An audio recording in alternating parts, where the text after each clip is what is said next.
Welcome to Profiles in Eccentricity, a show about weirdos. With your hosts, John Fahey, Aaron Peter, and Matt Brousseau.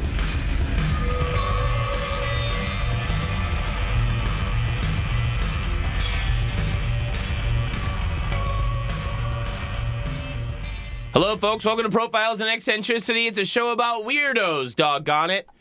My name is John Fahey, your host. My name is John Boy, and it is John Boy time, I'm afraid. Seated across from me, acting the fool, as always, my friend, Chief of the WWII tribe. Hey, that's a good one. Hey, okay. Aaron Joseph Peta. People are tired. Your people are tired. We've been debauching for many moons. That's right, that's right.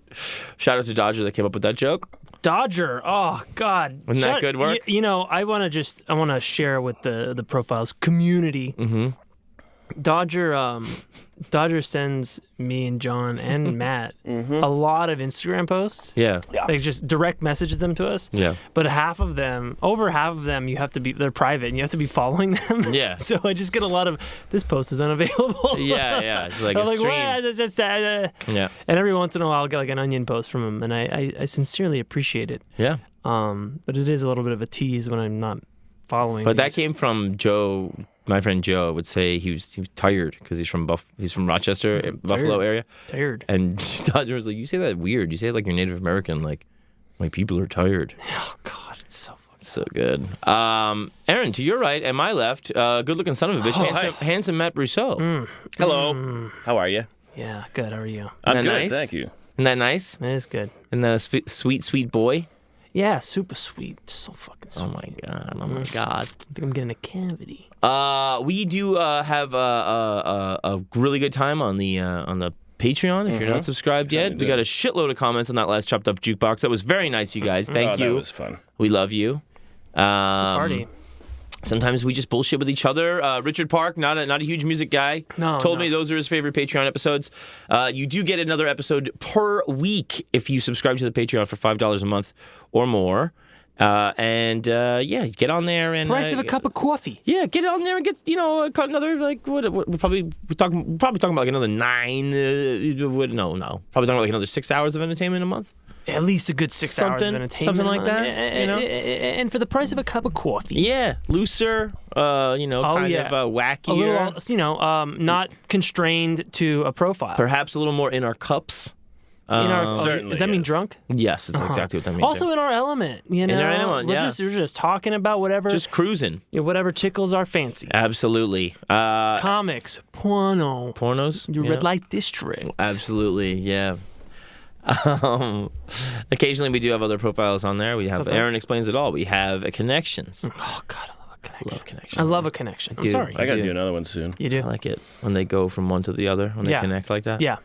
And we do have the Profiles in Eccentricity Instagram, of course. Please get on there. We're fucking around. We're having fun. People are talking to us. We're talking back to them. Please follow us on the Instagram. Don't just lurk. Send us a message. We love it. We'll correspond. 90% of the time, I think we get back to people. And pretty quick too. Pretty quick. And a lot faster than fucking Tom Sizemore. I'll tell you that. Yeah. We're trying to get into Tom Sizemore Acting class. acting class. He's starting an acting class. We saw that on Cameo, which is of course. Yeah, the app where you download the app and you can pay celebrities to be your puppet. You can get basically a snap from a celebrity and send it to, if you want to have fucking Judge Ito spice up your birthday. Yeah. You can fucking, not Judge Ito, but I mean, seriously, that level of celebrity. Yeah. Judge Ito might be on there. I bet he is. Kato Kalin is on there. Absolutely. Of course. Chris Hansen from To Catch a Predator. I'm sure he could say something like your super. creepy I uncle. think Fatum's on there for like $10. That's a good one. That's a good get. Yeah, Josh Fatum. There's Brett Favre. Of course, Tom Sizemore. Tom Sizemore, of course. A Ram. Oh God.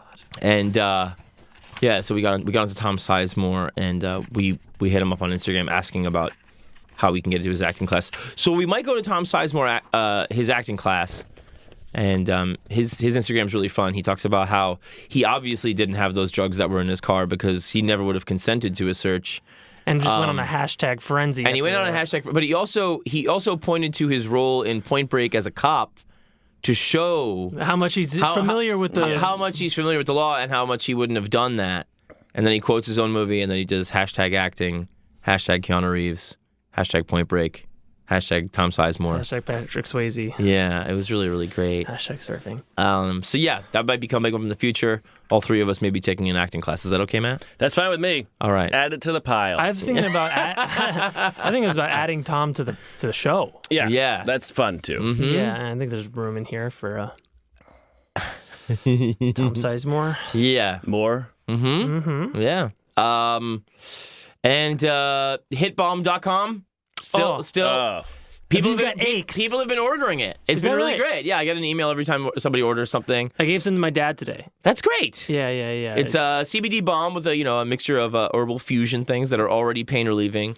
But you can opium, cocaine. It's herbal stuff like turmeric and shit like that. That's menthol. But you can even use it for stuff like heartburn. And it's just a pain relieving balm that's very, very soothing and lovely. It smells great. It's called hitbalm.com, HITBALM.com. Promo code my name, John Fahey, JOHNFAHY, one word, for 15% off. Come on. Wow. Come on. Get involved. Support the show. Deal's a deal. And get your mother, your father, some rub it on your dog. Put it on yourself after you get hurt, and you will legitimately see a difference. I can guarantee you that. That is not a lie. Would I lie on here to promote something? Probably, but this one isn't one of those. Wow, that's a deal. No, legitimately, it's authentically really good shit, and it's kind of dirt cheap. Yeah. So get involved. 15% off. Hitbomb.com. Get some for your mom. Promo code John Fahey, 15% off. That's pretty nice. It's pretty fucking dope, Aaron. Yeah, great. I also want to say that we are probably due for a media episode pretty soon. Yeah. If you like those, there's going to be one of those coming up. Mm-hmm. And today we have a real fun time because we're going to be talking about animals. That's exactly right. I think we both maybe independently happened to get into an animal thing, and then we're like, hey, let's make it a little three-way animal orgy. Three-way animal orgy. That's exactly right. Do you want to start? Who wants to start? What do you want to kick it off? Well, I'll start. I mean, are your guys kind of debauched? No. I don't know. Mine isn't. Mine not very. Mine's kind of nice. Okay, let's start sweet. We'll start sweet. Yeah, I mean, not every animal can join the army and smoke cigarettes. No, but this animal did join the army. He did? And as far as I know, did not smoke cigarettes. We've got a rich history of animal profiles on this show.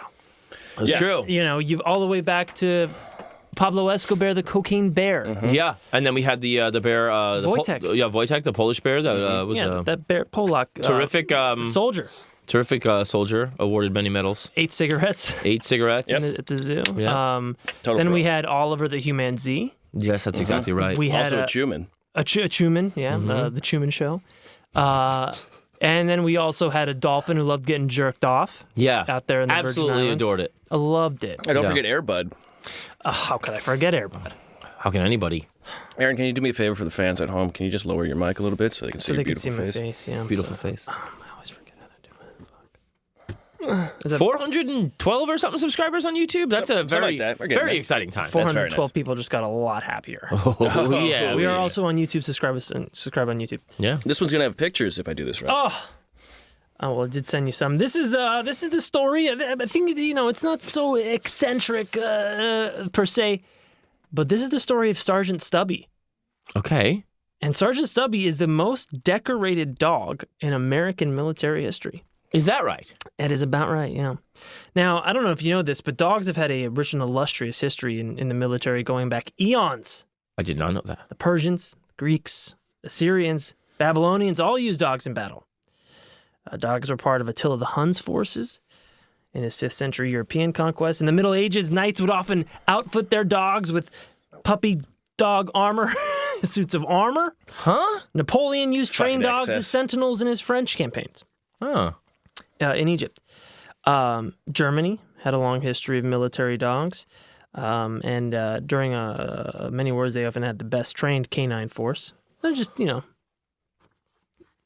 good trainers. Yeah. Sticklers for rules. You don't say. They established the first military dog school in 1884. And by the start of World War I, they had almost 7,000 trained dogs. It's not a school run by dogs, is it? As far as I know, no. Okay. I gotta ask. School for dogs. Jesus. At the peak of World War I, Germany's dog forces numbered more than 30,000. They had messengers, drought animals, guard dogs, Sanitätshunde, which were like, I think, like medic dogs. What? Sanitätshund? Yeah. I mean, I sounds guess like a garbage dog. yeah. Like they sweep. Like they sweep up Yeah. Maybe. Yeah, they sweep. with the tails. Yeah. I mean, if get you're it. bleeding to death, I guess the dog's not the worst thing to see. No, it's the best thing to see. Mm-hmm. Probably man's- licking your wound. Yeah. Your balls. Oh. The German Shepherds, Of course. etc. And also the St. Bernards, where they always have like the cask of booze around them That's in the right. cartoons. That's right. Yeah, you find someone in an avalanche, give them some booze. Exactly. Get them hammered. Keeps That's the cold right. out. Yep. At the start of World War I, the United States was actually one of the few participants in the war that did not have a canine How force. funny. Isn't that right? How funny.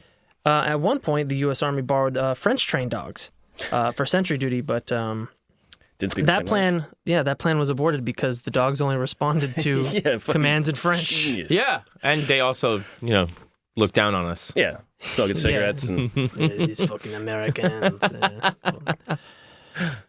This is the story of an American dog, Stubby. Fucking hell yeah. A stray dog, somewhat a Boston Terrier. It's a kind of newish breed back then. As dogs are always constantly changing with as the breeding goes on.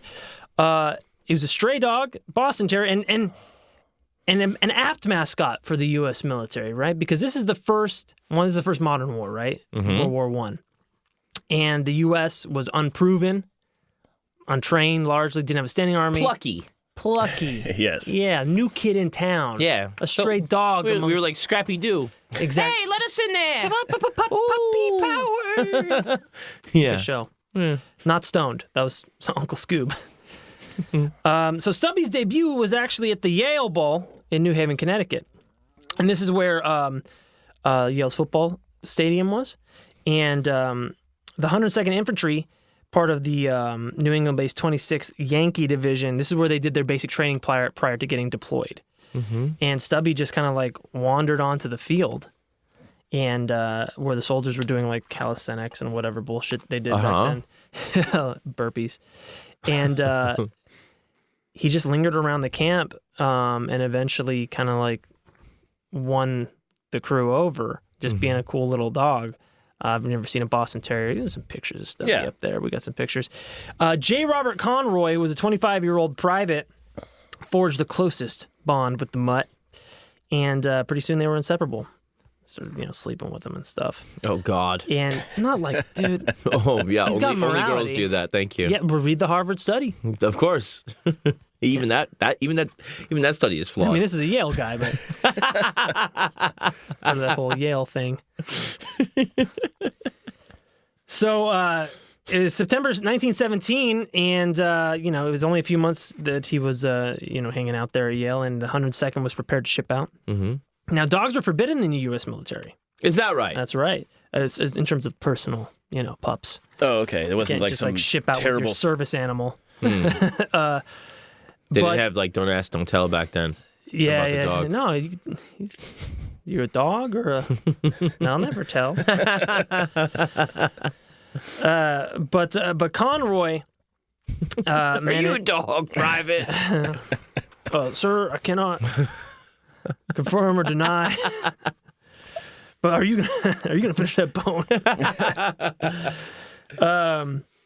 Conroy had managed to keep him throughout his 3-month training there, kind of keep him a secret. But as the troops traveled to Virginia by train, as they were getting ready to embark to Europe. No pun. Embark. Very good, John. You like that? We were talking about this earlier, everybody. There's going to be a lot of puns this episode, I'm sure.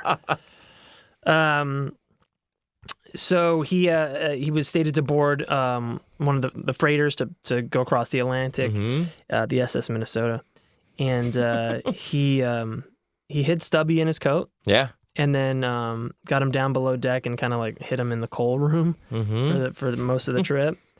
And the story is that like he got found out, but he just charmed the pants off everybody that found him. Yeah. And the word is that like when the they were like, if he doesn't go, we all don't go. Pretty much. And get shot. And fucking he's bouncing around going, yeah, let's go breathe in some mustard gas. so Let's lose 1,000 men for every inch we take. one of the Ooh, here we go, fellas. in the trench. Oh, God, I'm so charming. One of the like commanding officers came down and like Stubby apparently like raised his paw in salute. Oh, God. Isn't that cute? Get the fuck out of here. Machinist made him dog tags. Well, yeah, Oh my God. that makes sense. Come on. He Yeah. made him his own dog tags. His dog. Stubby. Stubby, no legs. No. He had legs. He had 4 of them. Short. Short. Yeah. Hard feet, maybe. By the time they made You it call to legs feet. legs. He's pause. See? By the time they got to the coast of France, Stubby was the 102nd's unofficial mascot. That's all it takes. That's all. You know what? The currency is charisma, even in dogs. The currency is charisma, Aaron. Do they give him a little hat? Oh, they gave him a lot of stuff. I bet. Okay. He served with the 102nd Infantry for 8 months. Actually, I think it was 18. But he participated in 4 offenses and 17 battles. Really? Yeah. Oh, dude. He got into in February 1918, Oh, fuck. just north of Soissons. He was under Oh, fuck. Just the date and fuck. Oh, he was under constant fire in the trenches day and night for over a month. Well, no wonder they lost. They kept shooting at a dog. Small target. Yeah. These Americans are. That should be a German. These Americans are nothing but dogs. April 20th, the German infantry led one of its first attacks against American troops. About 3,000 German shock troops overwhelmed a small contingent of about 600 American soldiers. And the fighting was very... Well, you like that? just, hey, where the fuck are we anyway? Oh, this sucks, man. Where's that dog? I love him. I don't miss my fucking dong. Oh, shock! Troops! Would the Germans have had the high-minded German shepherds on their side too? They were probably like, drinking beer or something like that. being brainwashed. Playing poker, like the painting. Yeah. Like documentary painting. Right. Yeah.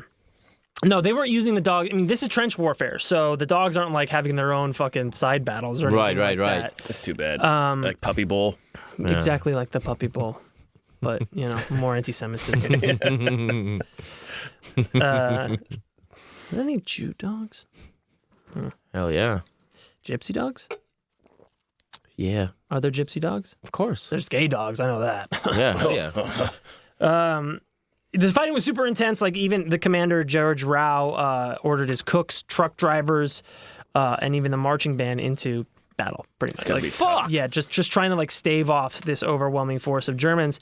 Just winging a ladle at them. Yeah. Oh, dude. Fucking motherfucker! I need that back. Throwing tomatoes and shit. Yeah. Chasing him with rolling pins. Tough crowd. 81 Allied troops were wounded, were killed. 424 were wounded. 130 captures. And little Stubby got a grenade shell fragment lodged in his leg. No. First Purple Heart. Ooh. Whoa. He retreated with the... He was sent to the rear for convalescence, and okay. even just as he did on the front, back in the rear, back in Med Bay, he was there. He improved morale. Yeah, of course. He's just a cute. He's a cute little spunky little Boston Terrier, just being adorable, doing cute little shit. Yeah. helping the troops. Yeah. Helping the troops get better. Well, you see him on the bed next to you, and you go like, "Yeah, man, I know. Can you believe this shit?" And he's If he's having a good time. like, "Tell me about it." You got any hot bitch waiting for you back at home? You want to play ping pong? John the Pants of Kennedy. When he recovered from his wounds, went right back into the trenches. Hell yeah. Later that first year, he was hit with mustard gas. No fucking way. God, I wish I didn't say that now. Yeah, you're a real piece of shit, Wow, John. John. Man. After he recovered, he returned with a specially designed gas mask just for him to protect him, and I think there's a picture. No way. Yeah, cute little puppy dog. Oh my God. Mustard gas mask. And, because, these dogs have, heightened Holy senses. fucking shit. Look at that. Isn't that crazy? That is a wild fucking time, man. Oh my God, he looks terrifying. Yeah, could you imagine fucking army, a pack of those? Yeah, I mean, you get him, just bring out the gimp. Oh, he is the kid. Yeah. He's not sleeping. Not done with you by a damn sight. Because he's got dog senses, he would warn of poison gas attacks. Mm-hmm. Get all yappy. He would locate Gas! Yeah, what was the... Yeah, he shouted. Yeah. Words. He located wounded soldiers in no man's lands, and he could hear the whine of artillery shells before people could. Oh, yeah. And he warned them to, He would go hide. No and then fucking go, to way. duck for cover and shit. oh, the dog's hiding. We better Maybe. hide. Mm-hmm. He's pissing himself. That's the best fucking general you could Is have. he just pissing, or is he pissing himself? We should all piss ourselves. He's looking and then piss on this cotton and use it as a mask to filter out the mustard gas. That goes back to my episode all about urine. That's how Wishbone saves the world. No, they're just fucking looking to him for all kinds of things. He's licking his balls. What does that mean? Let's do this. I can't do it, sir. Lick my balls. We're gonna have to lick each other's. Just general walks in. And they're just licking. Fuck. What are we fighting this war for? This is the closest knit group of men I've ever seen. You're a little stubby yourself. By June, Stubby recovered. He had evidently learned to distinguish between a khaki U.S. doughboy uniform and the German outfits. So he recognized a uniformed enemy soldier, and apparently, and this is a quote, Stubby's rage at the sight of a German was savage. You fucking motherfucker. They had to tie Stubby up when batches of German prisoners were being brought through Hell yeah. because he was like ripping their pants off. Yeah. Yeah, and he wouldn't let go. Yeah. He just, he had a good. He just knew that these fucking motherfuckers had a bad vibe, Yeah, you suck. Yeah, you you suck. smell like the You guys smell who like were trying to shit. kill us. Exactly. And they can smell the fear. In Argonne, Stubby sniffed out a lost German soldier who was hiding in the bushes. Whoa. Dog chased him down and dragged him back to the 102nd. The little dog? Apparently, man, people were smaller back then. No wonder he was lost. He's a tiny man in the bushes. Yeah, and he was probably like freezing too. Who Yeah. knows, the war, trench warfare is bad. Yeah, probably a lot of these stores got a little blown up too, Absolutely. Yeah. They definitely got blown up. Yeah. But- Because also it's just, the legend is better for morale. Absolutely. Yeah. So he got this, and apparently he was nominated for the rank of sergeant, Really? like literally Sergeant Stubby, but I don't think he ever got it. I think the nickname just stuck. Just didn't pass the test or something? Yeah, it didn't work hard enough. And He was dishonorably discharged, actually. Look at everybody's balls. Even the Germans. he was dishonorably put down. That's why he's ripping their pants off. He had to get to the balls. Yeah. These guys stink. They've been out here for months. I better clean the balls. Oh, God. He, the woman of Chateau Thierry in France was rescued by the Allied troops. And the woman of the town made Stubby a coat, and that's where all of his medals were put on. Really? Oh. And at the end of the war, Robert Conroy, his, I don't want to say owner because nobody ever owned him, Good Irish boy. How can you own a dog like smuggled Stubby home. After he returned home, he became a celebrity, of course. Of course. And there's some more pictures of this. He marched in and normally led many parades across the country. Yeah.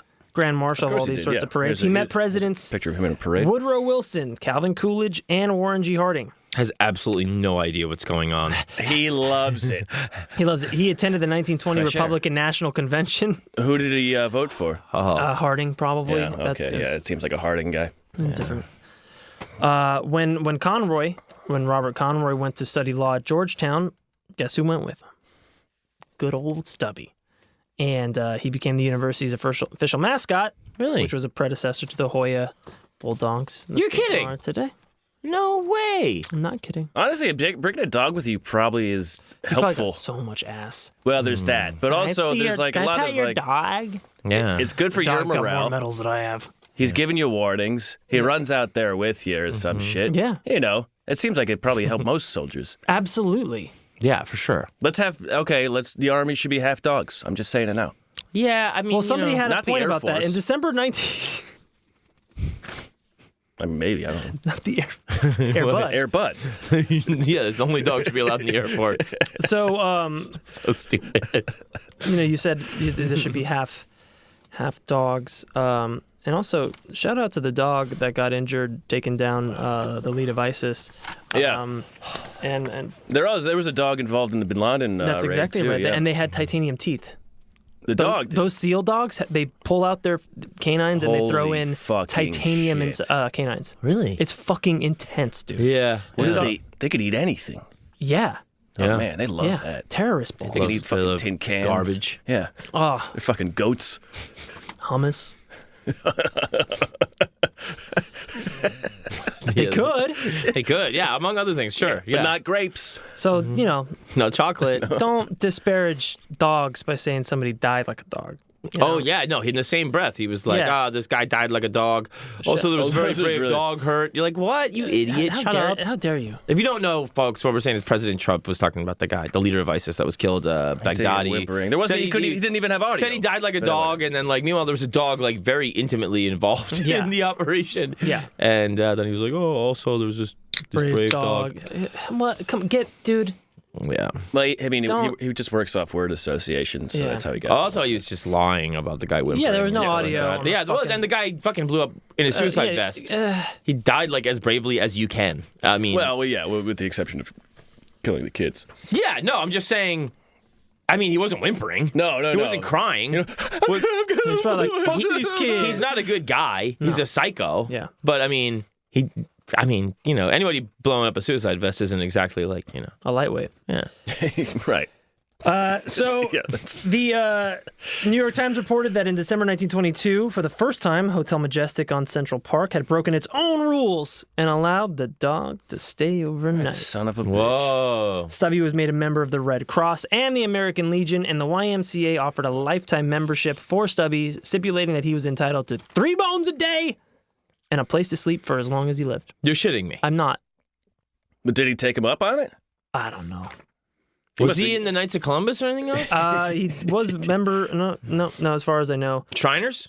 Oh, he'd be great in Masons? the Shriners. I Bilderberg Group, Council yeah, Foreign Relations, yeah. high-level Illuminati What's shit. the skull one? Skull and Bones. Skull and Bones. Yeah. His kids are I heard he was a Rothschild. his kids Yeah. are sociologists now. Scientologists? yeah. Sociologists and Scientologists.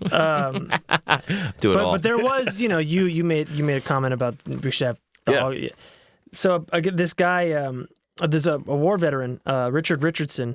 Cute. That's not a real person. He wrote a letter to the editor. If this quote. Thank you. If this Boston Bull did so much and the boys didn't do anything, why not send an army of bull pups the next time and see who's entitled to these honors? I think the whole thing is nothing but a disgrace to the U.S. Army. I feel that I am insulted. The thousands of real heroes, the red-blooded American boys who left gallons of their blood and maybe an arm or a leg on the battlefields don't get these honors bestowed on them. They didn't do anything to receive a medal or the name a real hero, but a dog did, end quote. But that is just it's everybody loves the dog. Everybody wants the dog to get Not the this medals. guy. Not this guy. But everybody wants the dog to get the medals because then they're like, it makes you feel like you can do it. It makes you feel like you can be brave. And it's fun. This guy Yeah, is it's a fun. fucking humbug. Fuck Yeah, that this guy. guy. yeah. Also, I mean, if you fill the army with dogs, then you got to give them a house and a car when they come home. The GI, know what I mean? Send him Yeah, to you gotta training give- school. GI bone. Yeah, you got to give exactly. I mean, they could end up taking the whole joint over. Oh my God. You ever think about that, Aaron? Probably not. Fucking asshole. You know what? I'm concerned about what happens to them when they come back. Yeah. All right. I'm not just gonna discard them. Oh yeah. Oh no. Yeah. No. I will. I'll let them be homeless. I don't fucking give a You fuck. fucking asshole. They'll roll around with their fucking stubby Get legs. hooked on Ah, the opiates, PTS dog. you asshole. BTS dog. The VA, the Veterinarians Association. We're gonna set. This is gonna be a lot of fun. Yep. Oh, God. So check this out. Tell me. Stubby. Let me read you off some. You got a picture of his vest with all the medals, right? Mm-hmm. 3 service stripes, Yankee Division patch, French Medal, Battle of Verdun, First Annual American Legion Convention Medal, Minneapolis, Minnesota, November 1919, New Haven, World War I Veterans Medal, Republic of France Grand War Medal, Saint-Mihiel Campaign Medal, Purple Heart, Chateau Thierry Campaign Medal, 6th Annual American Legion Convention Medal, and he's got a gigantic obit in the New York Times when he died. That's a fun obit to write right there. This was printed in the New York Times, April 4th, 1926. I'm not going to read it all. Thank you. Stubby of AEF enters Valhalla. Whoa. Oh, he was Swedish? Tramp dog of no pedigree took part in the big parade in France. Stubby is dead. He was only a dog and an unpedigreed at that, but he was the most famous mascot in the AEF. Stubby took part in 4 major offensives, was wounded and gassed. He captured a German spy and won more medals than any other soldier dog. He led the American Legion parades and was known to 3 presidents. He was indisputably a fighting dog. His Arlington is to be the Smithsonian Institution. And there's a picture. That one didn't load. He's stuffed, and he's at the Smithsonian. He's stuffed. Yeah. That little shit. He's a cute little guy. Oh my God, he's an that picture with the medals is an absolutely beautiful picture of that dog. It's that is one of the cutest things I've ever seen in my life. Early in life, Stubby longed for a career. Realizing the value of education, the Brindle White Bull Terrier abandoned his nomadic life for that of a student. Selecting Yale University as his alma mater, he was soon recognized there as a prodigy. His progress, however, was interrupted. America entered the war, and the 1st Connecticut Regiment later merged into the 102nd Infantry. Though delighted with his intellectual environment and his frolics in the huge bull, Stubby came to the conclusion that he ought to do his bit by his country. He answered the call. Yeah, it was hard. After 5 hard years during which he had often Somebody whistled. Somebody had a treat. It's a really great obituary. That's good stuff. Yeah, I mean it's longer and there's a ton of shit and it's a real shame to think like what he could have been if he was able to finish his education, though. You know. Yeah, it could have been. And nobody really talks about like the real Stubby or anything, like the dark side. Yeah. You like the Scotty Bowers side of just the like all the hookers. He killed some kids. Yeah. Oh my God, that never happened with Scotty Bowers. No. It's a separate thought. They're both American heroes. Let's be real. Yes. That is exactly right. That is absolutely true. We'll post some pictures of the cute little. Can I piggyback off the war hero? Is that a pig joke? No, it's not a pig joke at all. Fucking asshole. You're a pig. Pig. This cat was this cat was born in Nazi Germany. Ooh. And we don't choose these things, you know. She cats of the SS. But the cat was on the ill-fated Bismarck. Oh, that's a tough one. And the cat's original name is unknown. His name was unknown?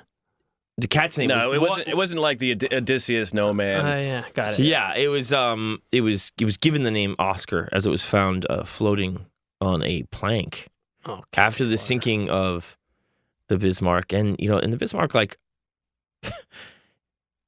18 out of 20 people died on the fucking Bismarck. Well, cats have 9 lives, dude. Right. And this cat was given the name Oscar, which is it's from the letter O for man overboard. Oh, okay. Right? And it was picked up by the HMS Cossack. Cossacks. Yeah. And it was a black and white, patch cat. And it was some crewman on board the fucking the Bismarck had it, and the Bismarck goes out for the Rhine exercise, and it was the only mission for the Bismarck, and it was sunk. No, this is a WW2. This is WW2. So, all right, this is Nazi Germany, and it was actually 1 out of 20 was survived the Bismarck, and it was just floating on a board, and the British destroyer HMS Cossack, somebody picked it up, and somebody. Just like, I don't know what the fuck the cat's name was on the Bismarck, you know what I mean? But now you're a fucking, you're Oscar. You're a British cat, okay? Now you're Oscar. And it was on board the Bismarck, the Cossack for the next few months, and it was, doing escort duties for, for various other ships throughout the Mediterranean, the North Atlantic, and the Cossack was bringing a convoy from Gibraltar to Britain when it was hit by a torpedo. Oh. This cat's bad luck. Yeah. And it was fired by the German submarine U-563. And the crew, they got to the HMS Legion. They were transferred. It wasn't, like an immediate disaster like the Bismarck was. And they tried to tow the Cossack back to Gibraltar, but it was just, the weather was terrible and it wasn't going to happen. And they just fucking let the thing go down. So that was the second sank boat that the cat was on. Real Oscar Gamble here. And so he got off this one. Yeah, and it was killed 159 of the crew, but Oscar was nowhere near this shit. And the cat was now nicknamed Unsinkable Sam. And it was transferred to the aircraft carrier, the HMS Ark Royal, which is also one of the boats that sank the Bismarck, along with the Cossack. Huh. Those two boats. So this cat is just in this fucking weird fucking three-way of boats that are all involved in the same battle. Yeah. And once again, coming up from Malta in 1941, the fucking the Ark Royal gets torpedoed by U-81. These fucking submarines, man. I mean, oh, dude, the German submarines. I don't know how fucking people were out picking up cats when you don't know when a fucking submarine is just gonna be fucking shooting you out of nowhere. You know what I'm saying? Yeah. How terrifying. And like I was saying, when I was thinking about all this, the cat probably had a tracker in its butt. Oh yeah, almost definitely. They love stuff in their butt. Yeah, and cats are like authentically Nazi. They fight to the last man. That's right, and they'll eat your eyes when you die. Yeah. Well, it is probably the best tasting part. It's they're witchy like that, So they're also trying to tow the Ark Royal now to Gibraltar. Towing boats. Yeah, and that's just taking in more and more water. You can't fucking do it. It's been torpedoed, but you don't want to give these things up, Spend a lot of time and money on them. Mm-hmm. And it rolls over and it sank 30 miles from Gibraltar, and basically all of the crew gets saved because it was sinking very slowly.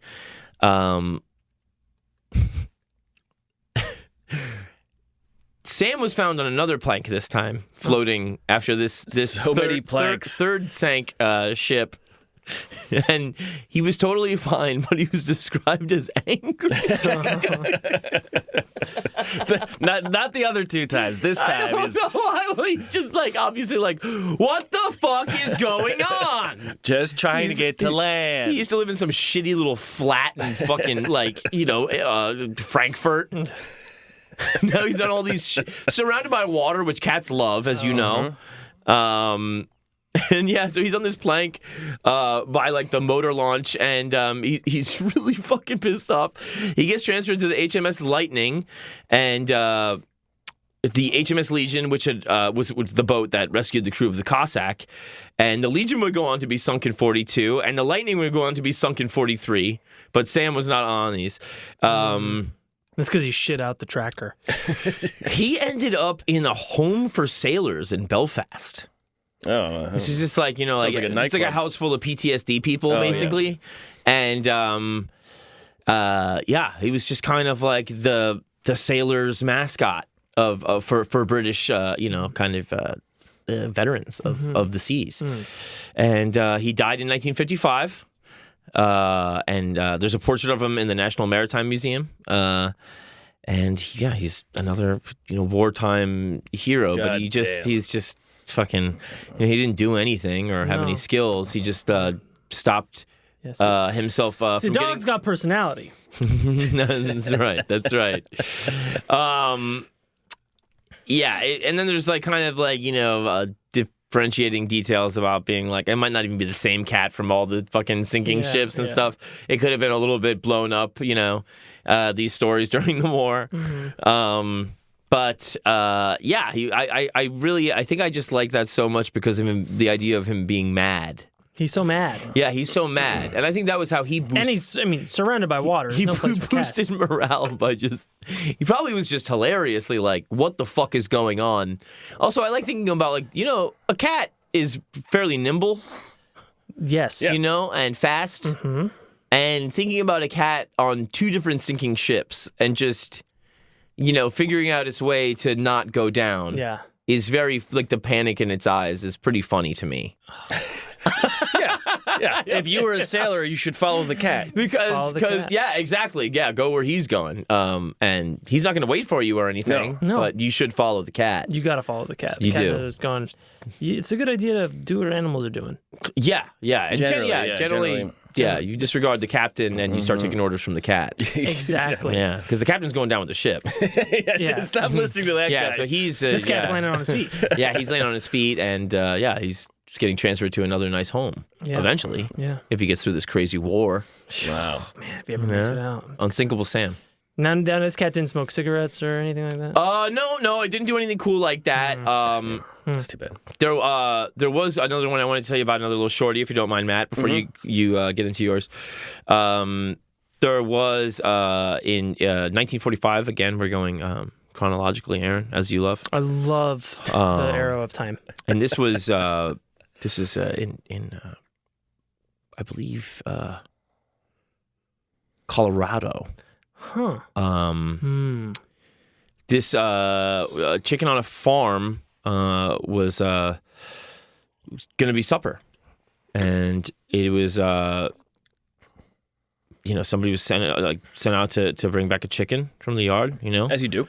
and this it was Lloyd Olson, a farmer. He chose this 5.5-month-old Wyandotte chicken named Mike. What kind of chicken? Wyandotte.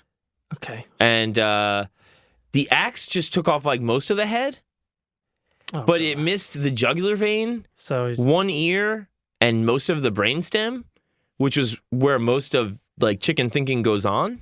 Technically the brain chicken is... thinking. Yeah, Right. So You know what I mean? Chicken thoughts? So just, They don't do a lot of it, but it's there. No, it was fine. It was just fine. yeah, that's normal chicken speak. Yeah, but That's it was, fine. That's actually fine. What I just did was an impression of a Yeah, normal, I happy. don't think it was that good. Well, you don't know anything about chickens. I've been around a lot of chickens. No. You're a chicken. No, Wow. yeah, well, Ooh, I ouch. told you that. Yeah, that's good, huh? Ouch. So the guy immediately sees the chicken survive and just go about its business. It's like, like preening its feathers and like it's pecking like it's looking for food. But it its head doesn't is have a like all- face. The head is completely severed. No, Its the- face is gone. Yeah, okay. And But it's still attached. but The head is attached, the face No, is it's not gone. attached. You said What's- it missed. You said it missed a number of things. jugular vein, one ear, brainstem. Okay. There's no beak. Okay, got it. There's no eyes. Okay. So what is pre? Here, what- let me show you a oh, you picture. got a picture? Yeah, of course I got a picture. Wonderful. Now the head's in there too, Aaron. You'll see that there too. Goo! Um. Oh. Man. So Oh man, this guy's a bad shot with an axe. Yeah. I mean, But, I mean, they move. But also, you would be like, "There's nothing that can survive this, A right?" chicken will. He could still balance on a perch. You got that brain. He was trying to preen his stuff and peck for food and crow, but it just sounded like gurgling. I don't like the impression that I did just moments ago. Right. Yeah. So then he just feels bad for it, and he's like, "I'm gonna feed this fucking thing." And he gets an eyedropper, and he puts like milk and water in it, And shoots it down his and like gaping, small grains of corn and worm.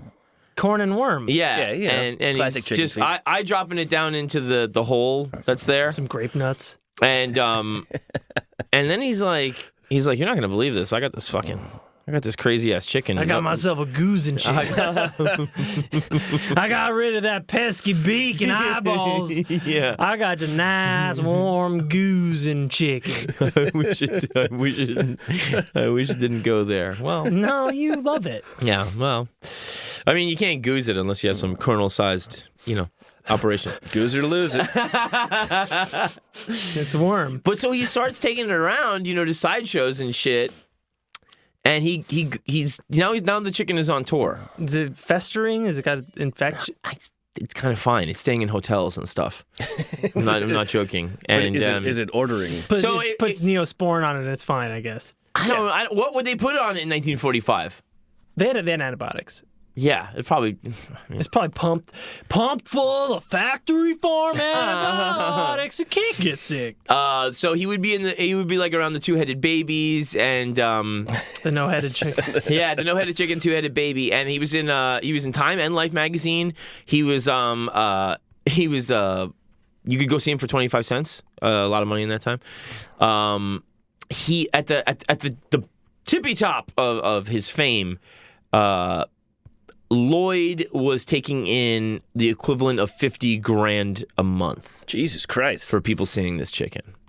Lloyd is Mike's owner. Yeah, and Johnny Carson invited him over to the couch. The chicken Come on was over, Mike. Chicken was valued at $10,000, even though it was bringing in $4,500 per month, which, like again, in today's money, is $50,000. Jesus.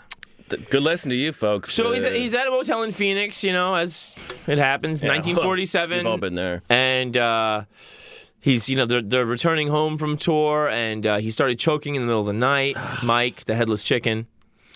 And anything could fall in there. I think he got into the corn, and he got it into his throat, which is all he had. And God damn it. They because they left the feeding and the syringes at the sideshow. Wait, he doesn't have eyes. Yeah.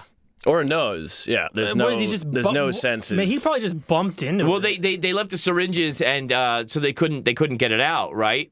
Because they would clean and stuff too. You got to clean all that shit out. How do you leave the syringes? There must have been a pretty lady walking by. I don't know. So they couldn't save them, and that stuff. They got hungry, dude. Yeah. And then he kind of created some lies saying he sold it, and so then there was like rumors that Mike was still on tour, even up to the point of 1949. Like Elvis. He's on hiatus. Yeah, Elvis is with his headless chicken. And then other people were saying like, no, the fucking thing was just fucked up finally, and it just choked to death. Right. But yeah, so it missed the jugular vein, and then there was a clot, and so it stopped him from bleeding to death. Mm-hmm. And then, that's just like all they really need. Yeah. And the chicken was really pretty healthy, like the whole time. And delicious. Just the central motor functions, is all that's really going on anyway. Yeah. And so now it's the chicken is an institution at Fruita, Colorado, with an annual Mike the Headless Chicken Day. That's in the third weekend in May, and it started in 1999, long after the fact. So at that they'll do the 5K run like a headless chicken race. They do an egg toss, pin the head on the chicken. Nice. The chicken cluck off. They do chicken bingo. I don't know how that works. It's like regular bingo. It's like regular bingo, Matt, but it's which chicken droppings land on the numbered grid. Those are the numbers that are called wherever the chicken shits. Very familiar with chicken shit. Yeah. Yeah. So, Mike lost his head, but he kept on doing chicken shit. Yeah. And, now he's very, very famous. Died of sleep apnea. Yeah, pretty much. Pretty much. That's... it's... gross. It's really gross, and it's really sad. And the guy making that much money, that's a lot of money. $50,000 a month for fucking 18 months, dude. Like holy shit. He blew all that money. No, it's actually it was probably a year, right? Because you said 5.5 month old, whatever, and it was like an 18-month old. I think when it died, but like that's fucking. But that's still so much fucking money. It's just crazy. I mean, did he go in to do anything? Did he start a chicken shelter or anything? Lloyd Olsen? Yeah. No, he blew all the fucking money. Yeah, and then he just started rumors that Mike was still alive. He just because he needed the money. He just gave. He was doing coke with Mike. Yeah. A little bit for you. A little bit for me. Oh, fuck, Mike! Mike! Come on, Mike. You're bleeding through your hole. Yeah, he's using the syringe. He's like, I left it. The drip is the best part.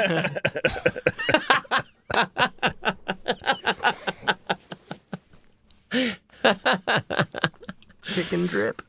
Oh, God. Isn't that great when the chicken gets the drip? Yeah. The bears get pissed. I mean, I'm assuming that it was either the bears do get pissed. It was either that he was trying to feed the chicken without the syringes, and it fucking got stuck, or it just the chicken was just like, I'm out. I don't have a head, man. He was chewing food up for him and spitting in his mouth. But he had just done some gummies, so the chicken had to eat. So luckily the chicken felt nothing. Yeah, that's great. Went out on top. I feel nothing. Mm-hmm. Like Len Bias. Yeah. Can we quick break it? Yeah. All right, and then we'll get into your. Yeah. Okay.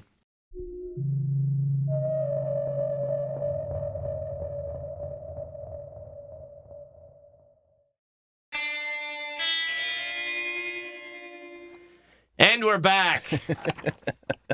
Aaron, the Wyandotte chicken was named after a North American tribe. It was kind of a show chicken. It was known for its brown eggs and its yellow-skinned meat. Yellow-skinned meat? Yeah, and it was kind of like a show bird. It was like a pretty chicken, you know. Zoom like this. Yeah. Okay. Come on. It's this kind of. That's that is a pretty bird. Pretty. Yeah. Yeah. If I cut its pretty face bird. off, I'd Very keep it pretty bird. around. Originally known as the American Seabright. Yeah. Pets' heads are falling off. So yeah, that was Mike the Headless Chicken, Unsinkable Sam. Hey. Now Matt, you got a little tail. Oh yeah, so you know, A you guys, tail? wow. You guys mentioned animals, and I said, okay, well, what is it? Should I do dogs that have flown? Mm-hmm. You know, because before the space, there was a dog that was put in a basket and in a hot air balloon. Mm-hmm. Yeah. I think it kicked the chicken that was riding with it before it went up. It kicked it? Didn't eat it? No, it went up with like a cat and a chicken. Kicked it out. No, it just kicked it. Dog, that was cat, the most, chicken, or in an air balloon. Yeah. And then I think, what about monkeys? You know, there was a monkey that killed a king once. What about monkeys? A monkey or a chimpanzee? It was a Barbary macaque. Oh, a macaque. Oh. Those, Yeah. They know how to eat Oreos. Oh, yeah. I don't know what they eat or where they come from. But my bathroom's never been cleaner. Alexander, I think maybe the first of Greece. Not quite an official king, as his father had been overthrown by the people. But Alexander still held some claim to the throne. One day he was walking through a garden, and his dog was attacked by a monkey. Oh, God. He tried to fight off the monkey, and another monkey came in and fucking attacked him. Oh, Jesus God. Christ. And then he got all these cuts. And he goes home and he's Got like, AIDS. no, I'm fine. And then sepsis sets in and Jesus. killed a king. A monkey killed a king. Wow. And then the monkey becomes king, right? I guess that's how it works. How it works? right. It's like the Santa Claus. Yeah. Yeah, it starts getting fat, growing a beard. He was Greek, right? So he's fucking guys. And then, horses. Horses are interesting, It's right? like the Santa Claus. Come on, you know it's right. It's great. That kid went to my high school. It's cool. His locker was next to mine. He was a real prick. Sorry, dude. I was like, hey, bro, Dunstan checks out. Whoa. Another monkey thing. But horses are interesting. You know, there's old Greek myths of horses like attacking men and, the mares of Diomedes. Mm-hmm. That's a whole thing. There's a story of this man-eating horse in Lucknow. Man-eating horse? Yeah. This is a story. This is a story from the streets of Lucknow. I forget Where's where it is. that? I forget. I had it written down somewhere. Sweden? No, yeah. Sounds like, now it sounds like look now. like a kind of a Germanic? Polish or something. Oh, Probably you're thinking of something like Dachau. that. It's an No, Easter. it's not spelled like You're that. sick. Shut up. It's from a book by William Knighton, 1834 to 1900, in his book, The Private Life of an Eastern King. The private life of an Eastern king. And he talks about how he went to this town and he's riding his buggy, and the streets are completely deserted, and they come upon this woman who's just been beaten to death. Jesus. And he's like, her whole face was fucked. And they ride a little bit further, and they stop, and his horse stops and starts whining, and he sees this horse in the distance. There's blood all over its face, and the horse turns and goes, "Oh fuck, I'm gonna destroy these people," and starts chasing him. It's a talking horse? The horse had a child in its mouth Oh my God. because it had killed a kid and was just swinging it around. Oh my God. I'm not. Here's the thing. Uh-huh. People back in the day, not good readers. Didn't have exposure to a lot of stuff in general. I think they mistook a horse for something else. You know? I swear it was a horse. Yeah, it had a bunch of fur. It was just a coyote. It was a fucking bear wolf or something like that. Beowulf, huh? Yeah. Like the famous poem, Beowulf. It's very stupid. good. Shut up. Apparently, this would have been in India. India? Yeah. Huh. Probably tiger. And The horse is sacred. Then. Look at that striped horse. Well, speaking of tigers, I love tigers. So this guy, he races back to whatever he's staying. The guard shuts the gate behind him. Everybody's scared. The street's deserted because this horse is just terrorizing and killing people. Chewing babies.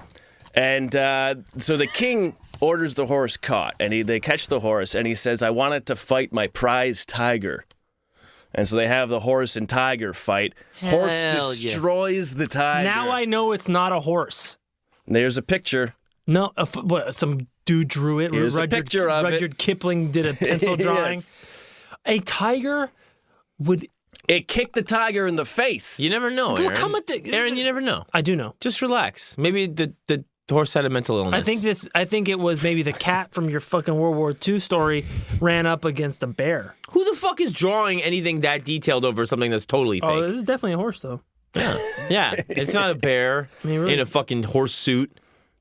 And so forever the horse would be kept in an iron cage, and it would snarl at anybody that it saw. They didn't just kill it? No, I guess they wanted to put it. They probably made money, you know. Hey, $5 to see the fucking evil devil's check out horse. this horse's cock. So angry. Even the cock spits at you. Oh my Oh, god. God. That's how you get bruised. Oh, jeez. It didn't beat the shit out of a woman. It just jizzed all over her. Jesus Christ. Fuck! It's like rubber bullets. Crowd control with horse nut. God, Well, Jesus. that's really fucked up. Man. It is. But I want to talk about... That horse killed a tiger? Yeah. I don't believe it. They killed a kid and a lady. The horse could kill a tiger. It just tramples all over it. Oh. One good kick to the head. Don't be one of those guys that knows exactly how animal fights would go down. A tiger It's is so dumb. Buster Douglas beat Mike Tyson. One good punch. That's exactly right. Well, there's a number of factors involved. I've read the book Undisputed Truth, so I think I have something. I think I have a few points to elucidate you with, my friend. It's actually something of a conspiracy. See, what they did was they adjusted the camera because I was standing and he was down, but they tilted it so it looked like I had lost the fight. They had like actually, a prototypical it was a deepfake very moment. pre 9/11. The Twin Towers are still standing. I don't know if y'all know that. Yeah. I have a loft. I was just eating on the windows of the world this morning. right, I swear. 13th floor. You know, a lot of buildings don't have a 13th floor because of superstitious, but I found I got a pretty good deal on a penthouse apartment. Anyways, I still think a tiger would eviscerate any sort of equine foe. Yeah, I'd love if this show started an actual conspiracy theory that the Twin Towers are just still there. And Mike Tyson lives in it. Mike, how's the towers? It's brilliant out here. Yeah, great. These things are completely unshakable, man.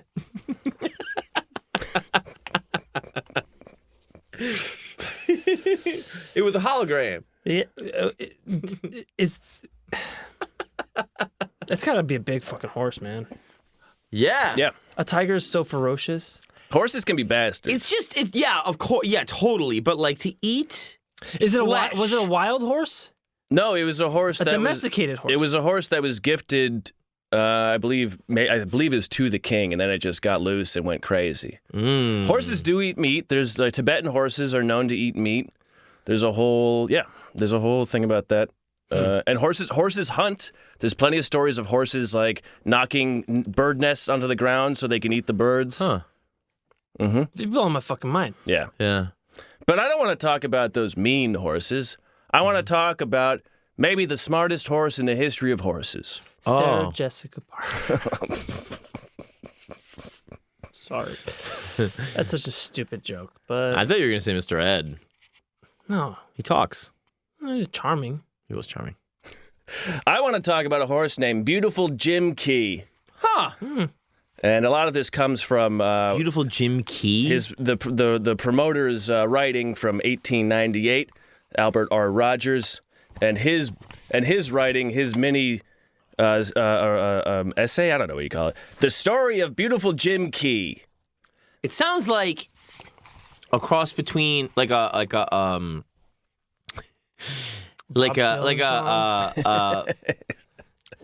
you know Beautiful Jim Key. like was kind a of horse. yeah like a parrot head wrestler. Yeah, right. You know what yeah. I mean? Beautiful Jim Key sounds like Val Venus. yeah. kind of like a Rowdy Margaritaville marauder. Beautiful Jim Key. Yeah, I never looked up. There's got to be a really bad song about him. The prettiest expat in all the islands. Ex-parrot. That's fucking played by John McAfee.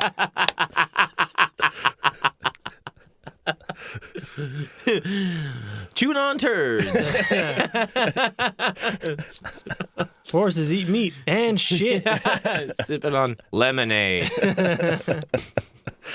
Well, okay, I'm going to break your arrow timeline here, Aaron. I'm going back to 1870s. Taking it back. Back in time. We're in Persia, where Sheikh Present day Ahmed. Iran. Sheikh Ahmed has 4 horses who he claims lineage stretches all the way back to horses owned by the pharaohs. He has the kingly 4, he calls them. 3 stallions, Phyllis, Ectus, and Rhanus, Anus. with an R. Rhanus. Oh, Yeah. so you said Phyllis? Hello, I'm Phyllis. Phyllis, Ectus, and Rhanus. Those are the men. But then he has... Phyllis, I barely know us. Phyllis with what? Rectus? Who told you that? And Ectus. you're saying Ectus. Rhanus, not Ectus and not Rhanus. anus. Ranus. Okay. Ranus, maybe. Uranus. Ranus. You got Uranus, you got Uranus. Hey, everybody's anus. Uranus is good for you. I don't know, you're more of an Ranus. No. But out of the 4 horses, the ultimate prize was the mare. Fair Loretta. Loretta, the most beautiful horse anyone had ever seen. And this I know a guy that eats horse pussy, and I'm sure he has a bone to pick with Well- Loretta. Probably like to get a gander at. I don't know, it tastes like grass. We did an episode about animals, okay? Oh, that's a good Patreon. Oh, we released that too. We did. Yeah. That's a public episode too. So this is from Albert Rogers. In every black tent down the Arqaba and to the ocean, and across to the Euphrates and beyond to the sea of the Scythians. Scythians, you get it. That's a perfect Carlin word. Scythians. The renown of Loretta, the worshipped of all, was the daily talk. And for her health and safety, their daily Allahs. Every day they prayed for the safety Of the of horse. this beautiful horse. Really? Yep. I'd be probably praying for this horse to stop being so hot that I think about it all the time. Because I'm like, God, it's so pretty. I don't even want to think about it anymore. Well, I feel it's weird. Tough times out there. Yeah. Dry. Yeah. Yeah. It's very dry. Gives me all kinds of inclinations. Not when I'm looking at this horse. I'm soaking wet. I'm a Scythian refugee. What's a Scythian? Somebody from Scythia. Yeah, I don't know more than that. Cool. Yeah. Perfect. Shut up. I mean, put 2 and 2 together. So enter Jack Randall. He's an Englishman, and he arrives one day. No one says why, but he, according to Rogers, he has light hair and an oily tongue. I hear there's a horse here that can't be seduced. Luckily, in this arid climate, I have an oily tongue. I'm sure that horse could use a hand. Or a tongue. Yeah. Even a tongue. Now, Here you have the most gorgeous horse. Oh, God. well, he didn't know that right away, but he shows up just, I don't know, to see the Sheik. I don't know, maybe he's in town. No one says why he's there, but he shows up. I'm Jack Randall. Who's the Sheik around here, damn it? Randall. Oh, damn it. You cover up the women, but not the horses, I see. Your mistake, chaps. I've been told to meet a Loretta. Hey, Loretta's her name. My God! She's beautiful. She smells like freshly cut grass. Look at the cock on her. She's huge. The cock? I don't know what I'm doing. Fucking asshole. This huge vagina. I like to spice it up a little bit I mean, sometimes. bestiality's cool, man, but homosexual I bestiality? didn't know. I thought I was being Come on. transgender. Not that I believe in gender. You're just trans fun. Yeah. You're transgressing, is what Thank you're you. doing, bro. Probably. Well, it does taste like grass. Transgressing. Transgressing. But my grass identifies as hay. Degrassi, yeah. I'm trying to keep off the grass lately. honestly. Oh, hey. I've been off the grass and into the snow. What is? Oh, it's winter. Yeah. So Jack Randall shows up and he flatters the sheik, and the sheik is just charmed by him and says, "Let me show you my beautiful horse." Whatever you do, don't fuck her. She's mine. And upon seeing Loretta, apparently, Jack Randall says, "I must have this horse." I'm going to enslave all of you fools and take this horse for myself. I'm going to enslave you and inseminate the mare. When I'm done, you can clean up. You're a town of cucks. Loretta, you're too good for this town, love. Come with me and let me show you a real city. London, we're choking to death. You can shit wherever you want. They just mash it down into the streets. The streets are 90% feces. You love it. People are fucking in the streets. It's great.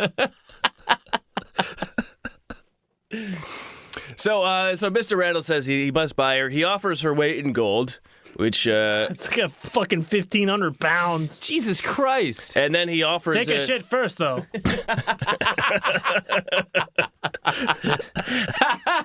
We'll need it for the streets in London. You'll get it back. You'll get it back. So the sheik says no. So he offers 1,000 horses. Again, the sheik says no. He says, I'll give you 1,000 horses for your one. Yes. This is the most beautiful horse in the history of horses. Yeah. You know, these 1,000 horses are all busted. Yeah, this is the horse that sells 1,000 horses. These are classically unhot horses, probably. Yeah. You know what I mean? Oh, Well, yeah, you got those 3 male horses and then this one woman. Oof. yeah. So, in the middle of the night, Mr. Randall just sneaks up, cuts a hole in the back of where where she's sleeping through the animal skins, and gets on her and rides her through the desert. Through the animal skins? Her lodging. Is that all there is? There's no wall? The wall was the animal The wall skin. is Yeah. animal skin. Yeah, they're in Scythia. Right, and it's very dry. Thank you. Pay attention. Fucking asshole. I'm going to read a blog.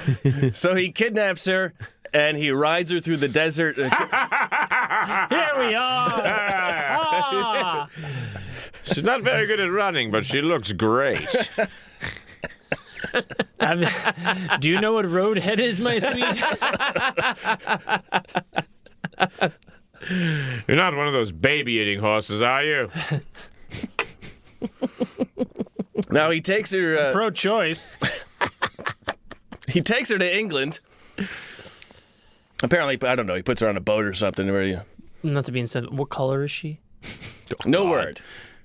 No word. No. Yeah, beauty has no color, Aaron. Well, I'm just worried about the Yeah, peop- I'm just worried about our listeners I'm right worried now. about you the fucking townsfolk bigot. of London wondering, you got to... Aaron, a beautiful horse is a beautiful horse. I mean, You're telling me, pal, I know. You know all But, about it. these assholes back in London at the time. No, they don't have any problem with no, that. London loved her. Yeah. She shows up in She's London. the belle of the ball. He sells her to a circus for $50,000, Oh, yeah, they love her. which is about $1 million today. Jesus. And she is the biggest. Everybody shows up to see this horse in London. I bet the sheik was shitting. Oh, there's this whole story about how someone came to him to tell it, and every time the guy mentioned that the horse was gone, he took out his knife and was like, "I'm going to stab this guy. Don't tell me she's still gone." Oh my God, Jesus Christ! Don't tell me she's still gone. Well, every time you tell He's like, him, I don't want to hear about Yeah, it. exactly. Yeah. Never tell me the odds. So Loretta, she's a huge hit in England, but the circus is not keeping good care of her. Of course, yeah. She gets worn out. She gets brought to America. Getting haggard, not so hot anymore. Yeah, brought Starts to doing America. porn. She's sold to a smaller circus. Oh God. And then the circus isn't keeping good care of her. Oh God. The circus? Not? Yeah, I know, shocker. So they auction her off to a man A man. named Dr. William Key. And I got to tell you, I got to get into William Key. I know right. we're all doing animals here, but Well, he's William an animal. Key is Old Willie Key. oh, Billy Key. a lot of this comes from the Tennessee Encyclopedia. Because that's where William Key was from. Isn't that a sex move? What's the move? The Tennessee Encyclopedia. You lick your thumb, and then you just flip through the pages. Oh, I get it. Like, until you get a paper cut. Until it gets bloody. Yeah, and you yikes. shove it up your butt. Oh my God. Dude, you love fucking ass play. That's canon. John loves that. But, Yeah, it's like and that's fine. It's like you protecting kid touchers. Yeah, that's canon. Yeah, everybody deserves the right to a fair trial. It's not whether you broke the law or if it's right or wrong. So can you prove it? Cool. All right. So William Key. William Key was born a slave in 1833 in Winchester, Tennessee. Winchester, Tennessee, of course, home of Mary Sharp College, which is no longer a college, and the great professor at Mary Sharp College, Dr. Zuinglius Calvin Graves. Oh, come on. I've never seen the name Zuinglius. Can I read that? How do you spell that? I'm going to tell you right now. Bottom of the page. Oh, dude. Yeah, hit me. I had to write it down because I saw it. I think this is like a sex move, too. Oh, like yeah? Cunnilingus, Zuinglius. I was down there and I Zuinglius. Zed? Zed. Zuinglius. Zuinglius. Wow. What do you think? Is that like so Anglo? It's like Latin. No. I mean, he was born a slave. No, that's a different guy. No, that's another guy. Oh, That was a guy who was a professor at Mary Sharp College. So one of the only professors one in of the white greatest women's colleges before it folded. before it folded. Yeah, they would teach stuff like Amherst College did, but to women. That's kind of their thing. And why did it fold? Tennessee in the 1800s. I don't know. Yeah. And so age 5. Zwinglius. William Key. At age 5, his owner dies, and then he is willed to his owner's cousin of the same name, John Key, in Shelbyville, Tennessee. And at age 6, he is known throughout Shelbyville as being one of a kid who just like is great at working with horses and mules. Huh. At age 6, he's already a horse whisperer.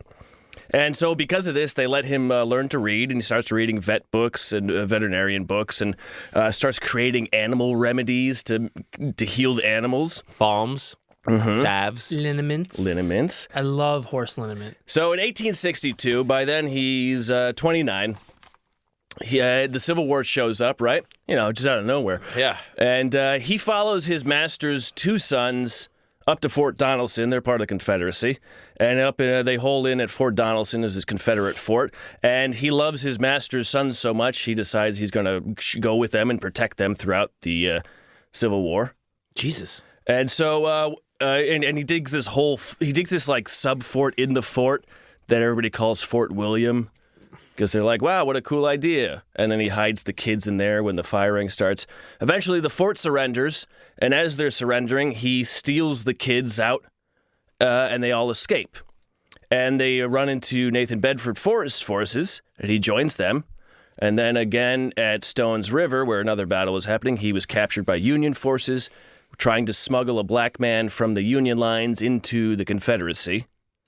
And because they catch him, they sentence him to hang. And but as he's sentenced to hang, he's sitting in jail, and he overhears that one of the commanders needs a cook. And he says, "Well, I'm a good cook." This is for the Union forces. Yeah, he's in the Union forces arrest him. He's a prisoner of them, and he says to the guy, "Well, I'm a good cook, and also I'm also a pretty good poker player." And they say, "Oh, you're a really good poker player. Well, let's play some poker." And he says, "This is William himself." He says, "This is a Captain Prather was the captain who was like, 'Oh, you want to play poker?'" And so William says, "I like the looks of Captain Prather, and I knew he was a great poker player, and I'd never found a man that could beat me. So I went with Captain Prather. In 6 weeks, I owned everything he had. What? He owed me over $1,000. He gave me a pass to go home for the debt." He gambles his way out of a hanging. Jesus. And he goes home to the South. Yep. Well, even then, he still doesn't go home. As he's leaving, he goes and he runs into another camp where he's captured by another Union force. Oh, for God's sake. Get the cards out. And this time, he escapes. He postpones his execution by paying them $1,000 that he had sewn into his shoes. From Prather. Yeah. Wow. And so they postpone his execution. Now, I just want to postpone this. Now, I'm coming back. I will be back. I now, promise. this is $1,000. This is another camp where he postpones it. They're still holding him as a prisoner, but then the next day, Confederate forces liberate that camp, and he's And freed now again. he's still a black man this entire time. Yes. He has not done any sort of racial reassignments. But now when it's coming back and forth, did the Confederate forces not come upon him and suspect that he is double dealing? not part of the not loyal to the Confederacy? Does that not come up as an issue? I mean, it doesn't seem like it. Well, he's trying to take a black man from the Union into the Confederacy.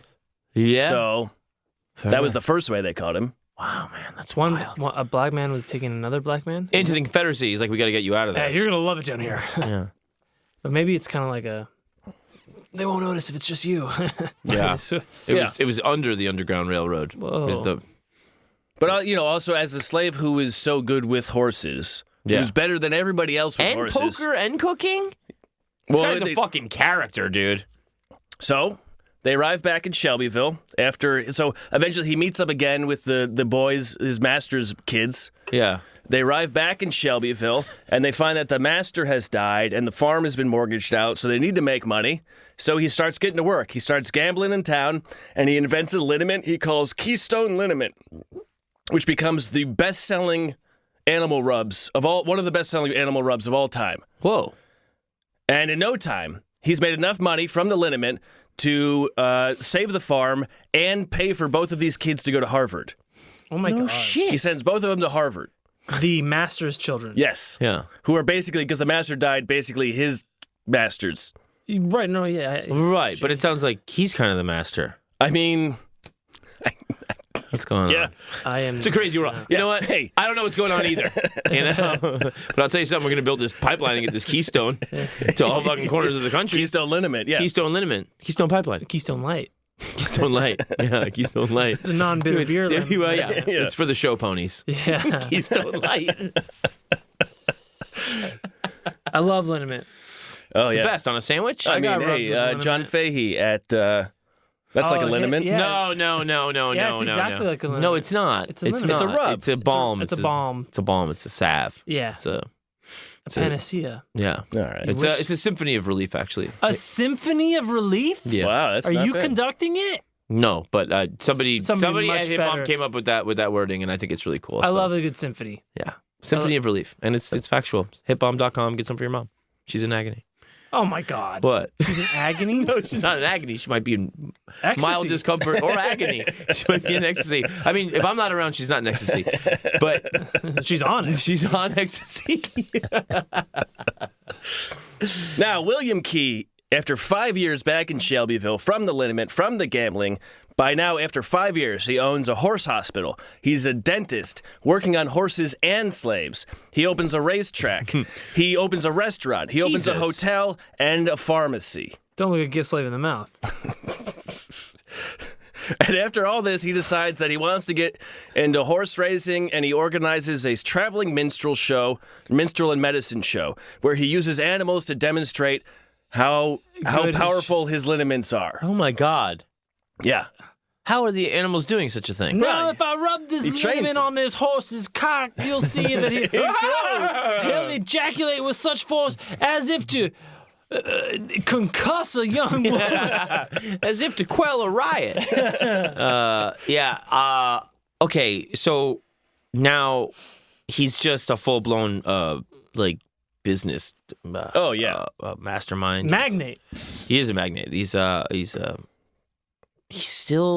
he still owned by these two jackasses that are now at Harvard? I guess in theory. He's owned by the people he put through Harvard. Yeah. I mean, when the Civil War's over, slavery is illegal. So. Oh, yeah, and we know that.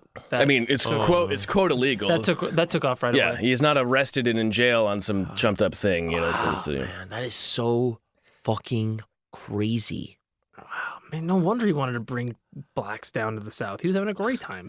yeah. They let me own a business. I got liniments. I'm a dentist. I send these kids to school. I don't even like them, but you know. I guess he loved those Yeah, he kids. loved them. He built them a shelter. Yes. He built them a shelter within the shelter. It was Built him the he made a couch for it. a real fucking character, man. Yeah. This guy, yes. Mr. And so Key. we Mr. get Key. to late 1880s, right? Yeah. He's in Tupelo, Mississippi, Elvis. traveling around doing his minstrel show. And where that all of a sudden there's a circus that's like, we got to get rid of this horse Loretta. Mm-hmm. And he goes, because everybody says this horse, it's done. Yeah. It might have been beautiful years ago, but it's no good. And he says, a little long in the tooth. he says, I'm a fucking horse whisperer. He buys Loretta. In no time, in a year, she's back and beautiful. Yeah. She's again the starts most putting beautiful. on the good makeup again. And so The whole she's all that thing, right? he takes Loretta and he breeds her with a standard bred stallion named Tennessee Volunteer. Huh. One of these studs out in Tennessee. Now, the name standard bred arose to the, quote, standard requirement of breeding stock to be able to trot or pace a mile within a certain time limit. The standard bred horse was bred to trot around a track with a carriage. Like a carriage racing. Yeah. Sorts. And trotting horses they first came to the Americas in the 17th century. The first trotting races were held in the 17th century. That's like pedestrianism for horses now? Basically, yeah. And the standard bred bloodline stretches back to an English thoroughbred named Messenger that arrived in the United States in 1788. Okay. Huh. So, Carrying a message. Tennessee Volunteer, was... The message was his head in a bed. Well, the medium was the message, and the currency was charisma. So thoroughbreds are your full-speed racing horses. Thoroughbreds are hot-blooded. Ooh. And they run at full speed. So when you're doing those races, but also they get injured a lot.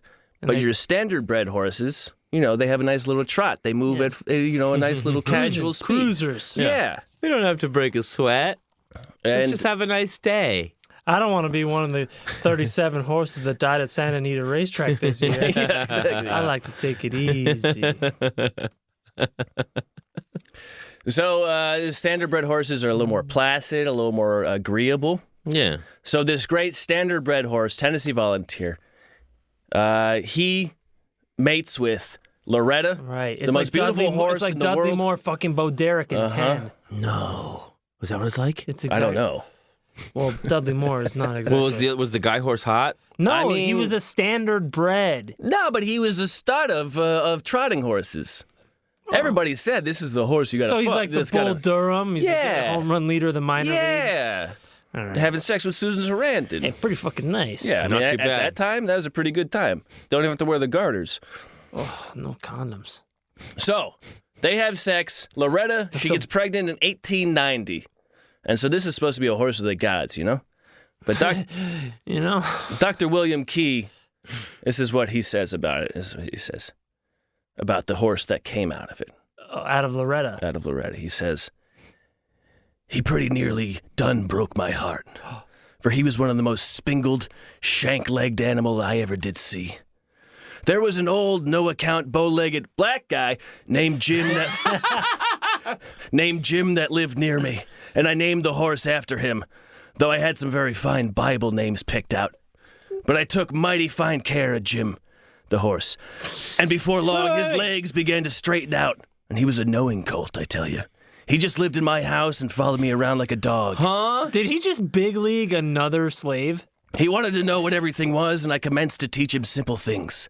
One of the first things he learned, and I didn't teach him either, was to unfasten the gate and let himself out in the road. To let himself out in the road? Mm-hmm. Yeah, to unlock the gate and And get out in the road. and go for a little trot.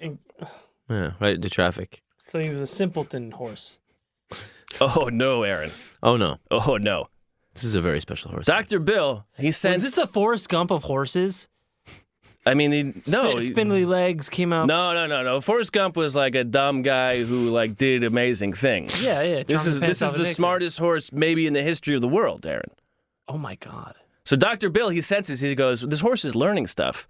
I got a smart horse. Physically, how was he? Though? He said Hot, after a year, he had fixed everything was fixed. Okay, got it. He was worried because it came out like a clump, and then by the end Right. of it was straightened. Isn't that poetic? Yeah, it could be. It is kind of like Forrest Gump. So So after 1 year. Such a fucking cantankerous piece of shit. Yeah, it was just exactly like I said, I guess. Anyways, continue with Anyway, go on with what you were saying about... So after 1 year, Dr. William Key, he goes to work. He says, I'm going to train this horse. And so first thing he does, he teaches him to lie down and roll. Okay. Then he teaches him, because he's doing the menstrual shows, he teaches the horse. Menstrual shows? Minstrel. Minstrel. It is a minstrel. Bleed, motherfucker! I command you! It's natural. Oh my God, And so he teaches Jim. He names the horse Jim. He teaches Jim to show symptoms of bottom colic. And bot is it's a symptom of horses that have a bot fly larvae infestation. So in the spring, bot flies will leave this larva on the horse in places where the horse can groom itself. Yeah. The horse will lick those places, get the larva in their mouth, swallow into their stomach. Shit. The larva will then grow, and what it will do it will hang on and become a mess, and then get shat out and reproduce in the dung in the fall. Brilliant. And then, Great. So he taught the horse to pretend because then he would heal it with the liniment. And so that's the second thing he teaches him. Then he starts teaching the horse.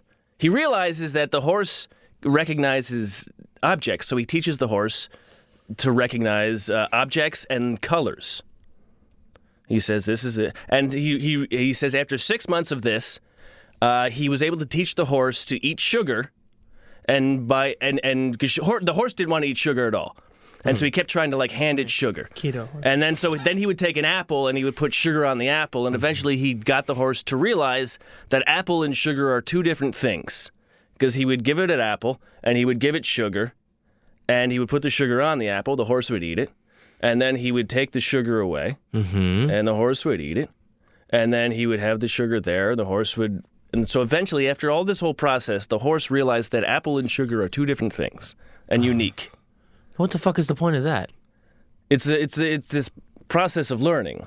To establish one thing is just to understand it. Yeah. Yes. Now, I still don't understand what the point of teaching it to fake that it had the larva. Well, so then he could heal it with the liniment during the show. So he could grift the people. Aha. Oh, look, he's got bot. I rub my liniment. No more bot. Okay, got it. To sell the product. Exactly. Absolutely. Okay. Yeah.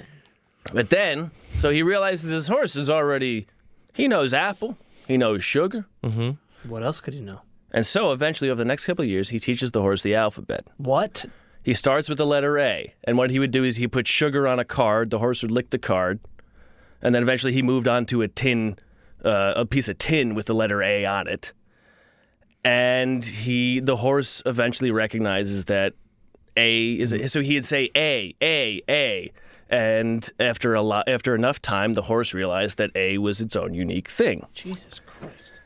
And what Dr. Bill did is he would say, okay, A, and then the horse would go over to a rack of letters, pick up the A with his mouth, and bring it over to him. Fuck. And for this, he would get an apple with some sugar on it. Damn. And then one day, his wife eventually Bill married, but they don't say much about what happened there. But because the horse would sleep in the house with him. Yeah. They were always together. Yeah. And so the wife one day, she doesn't like the horse, but she goes into where the pen where he's in, and she goes, "Would you like an apple?" And Jim nods at her. The horse knew yes. Wow. And once she realized the horse knew yes, they became best friends. Oh, and she didn't know the horse was already smart with all this other shit this fucking psycho's doing all day. Yeah, he's writing fucking poetry. He's writing a haiku with apples, but all you needed was I think so. Jesus, no wonder he didn't leave with the horse. Now, also unknown to Jim, also unknown to Dr. Bill, Jim had also learned to open drawers. Oh, so he was going through all types of shit, reading all his documents. Penny raid. One day, Bill's like, "Oh, where are all my apples going out of this drawer? I think the kids are taking them." Jim's rolling a doobie. Where'd you learn to do this? I learned it by watching you. So Bill, one day he spies on Jim, and he sees Jim carefully untwine the rope from the drawer with his teeth, and pull the drawer out and take the apples out of the drawer. Fucking motherfucker, man! Apples. And so after this, that's why I don't keep horses in the house, dude. Exactly. That's why I don't have apples. After this, Bill moves on to numbers. No. It takes months and months, but eventually, Dr. Bill teaches Jim, beautiful Jim the horse, how to count and recognize numbers under 30. Mm-hmm. And he can do math. He can do math problems. Yeah. Jeez, that's so many numbers. So He's just accounting for the businesses too, right? yeah, yeah. He's like, "Oh, this isn't working, dude. This is not Listen, adding up. He's like, yeah. He's like, If you want to go out there with savages that eat babies yeah. and fight tigers, you can go ahead. But here we Honestly, we're going like into like negative apples right now. I mean, I'm looking at I'm like, Mr. Key, I've been going over these numbers and something's not adding up. it's just it's really We don't want to know I'm talking Keys. about like I'm gonna have to start barfing up sugar to just pay this shit back. I'm talking about no apples. You know. So, because he does own all these other businesses at the time, doesn't he? He does, yeah. But he has all day long to teach this fucking horse arithmetic. Good God Almighty! And the kids are still at Harvard. I mean, The kids. They don't mention the kids after a while. Yeah, The horse is far more interesting. You know what? I think he embarrassed those kids to the point that they gave up ownership. They're like, we actually have a slave back home. He pays our tuition and teaches a horse how to read. Yeah. Where is that a metaphor for us going to Harvard? Who's the slave? Yeah. It's because he's inferior. Yeah, exactly. Fucking idiot. It's like Paying our bills, teaching animals how to... Yeah, actually, it's kind of weird. Next year, Harvard is accepting its first horse. Weird. So, after 7 years of this, 1897, Dr. Bill is asked to be on the, quote, Negro Committee at the Tennessee Centennial Exposition. Mm-hmm. And he says, this is going to be you know what I should do? I've been doing all these shows. Why don't I bring out, let's do a whole Jim show. Yeah, all about Jim. And so he has beautiful Jim makes his first official public appearance in Nashville in front of President McKinley. Uh-oh. McKinley says, quote, This is certainly the most astonishing and entertaining exhibition I've ever witnessed. May I be shot dead. This has been the most exciting thing I'll see until a bullet. May God shoot me dead. Little did you know that Jim was an expert marksman. Little did you know that Jim was an avowed anarchist.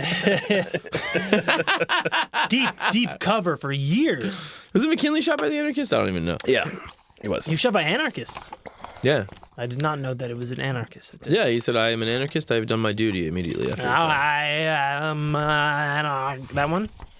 Was it Kennedy? No, he was doing Johnny Rotten. That was great, Aaron. Okay. I respect you a lot for that. That was very nice. I really, really like that. I am an anarchist. I am an antichrist. I don't care what my father says. Ich bin ein Anarchist. So from this, Dr. William, Dr. Bill, he says, this is great. Let's take it on the road. Did Jim shoot Kennedy? So he takes it on the road. They travel in private train cars. Of course. Jim, if they can't find a clean pond, he drinks bottled water. Thank you. Bottled water back then, Yeah, huh? I know, yeah. Jesus Christ. He has an entourage. He has 2 grooms, a vet, and a dog named Monk, who's also his bodyguard. Hell yeah. And Monk would sometimes stand on his back for fun, I guess. Probably not a veteran. I'm just saying, Stubby had 2 Purple Hearts, so... Yeah. They went to Boston, Cincinnati, Nashville twice, Atlanta, Birmingham, Chattanooga, New Orleans twice, Philadelphia 3 times, Pittsburgh twice, Atlantic City twice, Trenton, Reading, and countless state fairs. Just doing math and stuff? Just doing. I'll read you the show program in 1 second. Great. Let's go through the money. Oh, boy. Muncie, Indiana, 1 week. They made $1,847. That's about $52,000. Oh, my God. Oh, yeah. In Muncie, they go ape shit for horses. Oh, yeah, they go horse shit for apes. Yeah. New Orleans Exposition, 3 weeks. They make 3 weeks? 3 weeks in New Orleans Exposition. They make $5,211.50. It's about $147,000 today. Wow. Philadelphia Export Exposition, 7 weeks, $173 173,260 tickets are sold. They make $20,612.90. It's about $581,000 today. Oh my God. And this is the show, generally. Quote. The audience is requested to. This is from Rogers. The audience are requested to ask questions. Please speak directly to the horse, and he will respond promptly. A hint: he enjoys applause. Apparently, he recognized applause. If there was a really small crowd and they weren't applauding, He would do this. No, Aaron, can you tell people at home what you just acted out? I just did the Hulk Hogan. the waving the hand, I can't hear you, and then putting it to your ear. Like, yeah. I need to hear more of this raucous applause. Yeah. On this page, let me show you. I'll show you guys and everybody at home who's watching the video. I'll show you a picture of Dr. Bill here. Fucking BoJack Horseman shit, you know. It's There you ridiculous. go, John Boy. Oh. That's Dr. Bill. Yeah. Dr. William Key. Looks like a sensible man. Yeah, big old beard. Now, is Nice curly hair. there any way to disprove my assertion that this is like an ancestor of Mr. Hands? No, that's not your assertion at all. It's just a dumb thing you're saying. You don't mean that one bit. I mean it 100%. I don't think Mr. Hands actually died. I think he just retired. He nutted so hard he retired to Mexico and became Senor Hands. died. Senor Manos. Taking a silver dollar out of... Wait, hold on. Oh, Come on. you're showing me. I thought I showed you the one picture to look at. You Come fucking on. this up, dude. nothing is fucked here. Keep clicking on You're pictures. certainly not. Clicking on pictures. Oh my God. Yeah, you can't get... So, No, November. Yeah, by choice, for real. the program. Then, after the audience applauds, Jim, then he opens school. He rings a bell Ding dong. to say the school is open. And then what he does next is he picks out a letter. You know, someone says a letter. He picks out any letter they call for, or a playing card or a number. There's a whole rack of them. And I'll show you guys this one here. When you say he put sugar on the apple to train the horse, are you sure it wasn't Coke? Hey, Coke is sugar. Sugar is Coke. Sugar. That's exactly right. So there would be a rack behind the horse of all the letters. And he could go get them. Yes. The crowd shouts out, K! Mm-hmm. And he would goes pick it and gets out. a K. He's doing a Vanna White routine. You start small. It's hey, Vanna, don't get ahead of yourself. A horse could do your job. So then, after that, Oh my God, that's crazy. Jim, this is again from the program. Jim shows his proficiency in figuring, adding, multiplying, dividing, and subtracting any number below 30. So then he does a math problem for you. Then 4, he spells any ordinary name you ask for. What? So you could say the name and he'd spell it? You could say the name. You could say the name, What and he about would spell it. Zwingthling? That was the picture I just showed you is him spelling Jim Key. Whoa. He would pull out a card and put it on. Hey, Aaron! Jim Key. It doesn't say what he does if there's more than one letter Help used me. of the same letter. I'm now going to spell out what is going on. Horse hungry. Horse tired. No, you spelled it wrong. To the glue My factory. mom was so hot. Ugh. Sorry. So then 5. Equine Brother. Oedipus? What? 5. Equus Oedipus complex. Yeah. 5. He reads and writes. 6. He goes to the post office, gets the mail from any box requested, and files the letter in a regular letter file under any name asked of him. Here's a picture. This is definitely photoshopped, but here's a picture of him acting as postmaster. Look on the bottom there. Pony Express, right? That's great stuff. He's got your letter there. Mm-hmm. So he takes out your letter. Yeah, it breaks the Fourth Amendment. Unwarranted search and seizure. Okay, it's a federal that's crime. fine. Well, Wow. gotta remember this is in the middle of the Civil War, so laws were kind of up in the air. Yeah, it was. I mean, you got a slave teaching horses. Anything goes. 7. Jim distinguishes various pieces of money and goes to a cash register and rings up any amount asked for, bringing the correct change. What? Yeah. This horse is like the Elon Musk of horses, because Elon Musk's mom was a model. She was pretty hot. I think she's still a model. I think she's still pretty hot. What? Yeah, look it up. All right. Is Loretta still around at this point? No, she's dead by now. Oh, Shit. Fuck. She doesn't get to see her progeny do amazing things. she fucking. 8. Distinguishes colors and flags and tells the time. 9. Tells the time. He What knows numbers. time is it? 9. Gives quotations for the Bible. No. Where the horse is mentioned. Where the horse is mentioned, giving chapter and verse. Now, Dr.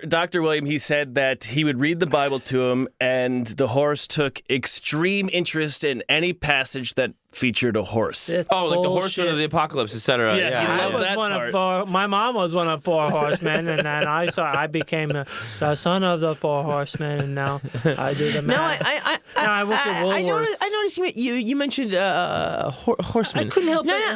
No, what kind of horse were we talking about? Were they like a primitive? Or But pale rider, pale behold. a pale Would you horse? behold Was it? it? Was there any kind of was any kind of help it, a looming kind of a sense of apocalyptic dread, sort of plague of locusts or anything? No. Well, all right, well, okay. 473 is a change. Anyway, yeah.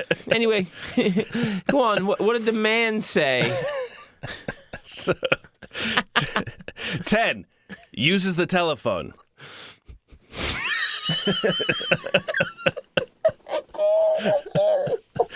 Hey, McKinley said this is the greatest show he's ever seen. All right?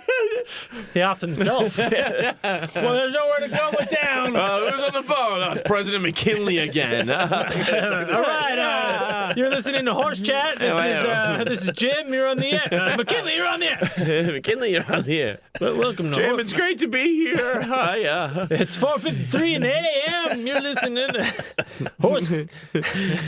God, I wish there was just one horse that would call me, you know? I swear to God. This is from the program. 11. Jim takes a silver dollar from the bottom of a glass jar filled with water without drinking a drop. Parentheses. Considered one of the greatest feats ever performed by an animal. They can't. Animals love water. Here, this is an actual picture this time. This one is not Photoshopped. This is a picture of Jim. Like a sketching. No, this is a picture photograph? of Jim retrieving Without drinking a drop. a silver dollar. Not one single drop. Yeah, he didn't drink a drop. I mean, his face was soaked in it. His long horse face was absolutely drenched in water. But he brings out the silver dollar without drinking a drop. Uh-huh. And you got to understand the discipline involved therein. They can't. They can't. Now, help when does he it. begin reviewing books and films?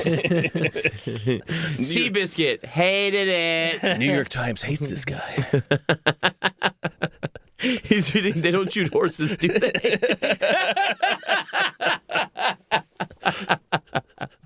So, Do they? Emphasis on the do they.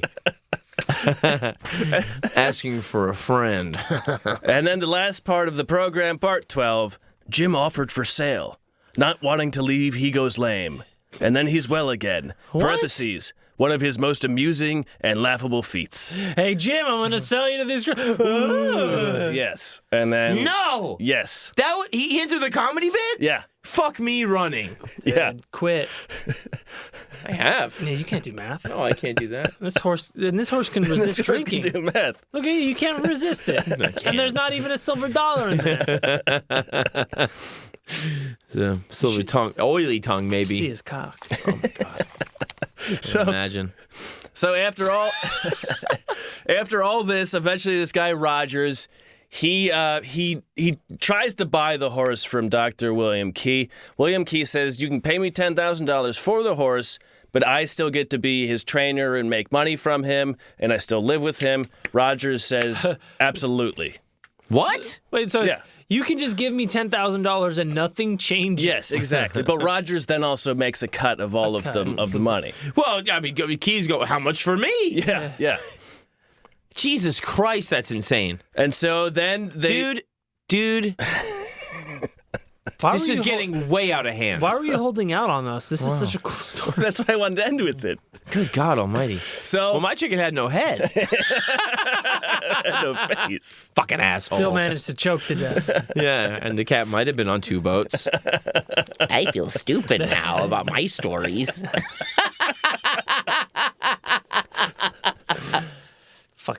doing accounting. So The horse is doing its thesis on great horses through history. The great horses. this horse ain't a child. Yeah. He did things a little bit differently. Struck his own path. So Rogers and William Key, they start working together. They write a play called The Scholar and the Model Office Boy, in which Rogers performs a play with the horse as the office boy. And they have a play as part of their show. And as they do all of these shows, they also they have people sign a petition. And they say their motto basically is be kind to animals. And they get 2 million people to sign a petition saying a pledge saying that they will treat animals well. Oh, that's adorable. And God damn it. All of the headlines about how this is happening is he taught him with kindness. Yeah. Dr. William Key, apparently the first guy to ever be like, you can teach animals stuff by being kind to them. And Yes. this is the first time, this spreads everywhere. And there's a group that is Almost PETA. This is from Boston, 1901, from the Massachusetts Society for the Prevention of Cruelty to Animals, the American Humane Education Society. They say, this is to Albert Rogers. They say, "Dear sir, it gives me great pleasure to inform you that you and Dr. William Key and beautiful, quote, Jim Key have been elected honorary members of the, quote, Parent American Band of Mercy, whose branches now number in our and other countries probably between 2 and 3 million members. Signed," I can't read his name, G.O.T. Angel, President of the American Humane Education Society, Massachusetts Society for Prevention of Cruelty to Animals, and the Parent American Band of Mercy. And then there's a picture of Jim taking that silver dollar out of the...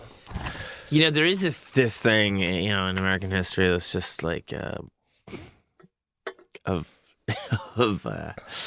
black folks really just showing humanity to an extent that absolutely disgraces the white man, even in the midst of just obviously Horrific circumstances. horrific circumstances, and thing of just abundance of love. Even though I feel like I've obviously, from my perspective, I'm like, this guy should have been beating the shit out of his captors. But he was just like, whatever. If you fucking grew up with those kids and you're like, I love those kids, I'm going to protect them, And then he just goes on to be like this obviously, brilliant business person, and then just fascinated with animals and innovative to an extent probably never seen since. Have you ever heard of anything to this level before? Teaching animals? Yeah. Yeah. Really?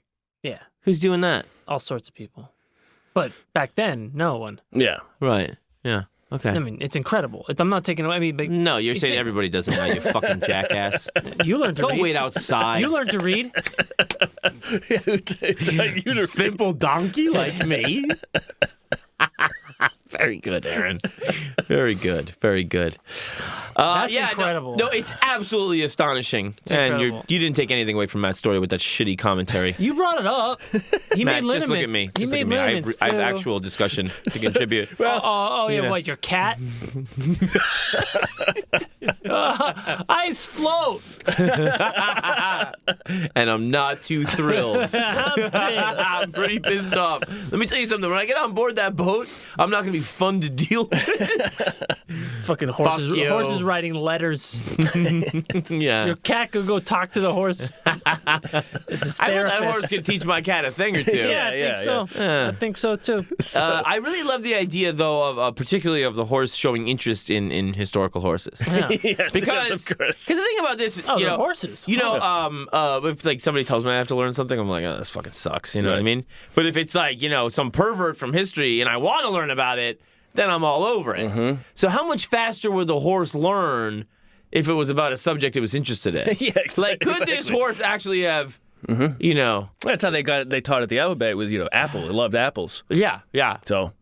Right. And Coke. And it also understands I am horse.